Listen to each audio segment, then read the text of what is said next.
కడప జిల్లాలో వైసీపీకి మరో షాక్ తగలనుంది. పార్టీ మారే ఆలోచనలో ఏపీ శాసనమండలి డిప్యూటీ చైర్పర్సన్ జకియా ఖానం ఉన్నట్టు తెలుస్తోంది.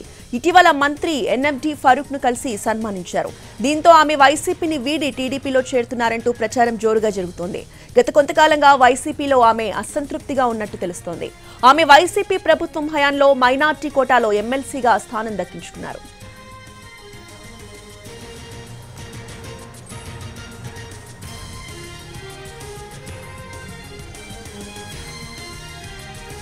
కడప జిల్లాలో వైసీపీకి మరో షాక్ తగలనుంది. పార్టీ మారే ఆలోచనలో ఏపీ శాసనమండలి డిప్యూటీ చైర్పర్సన్ జకియా ఖానం ఉన్నట్టు తెలుస్తోంది.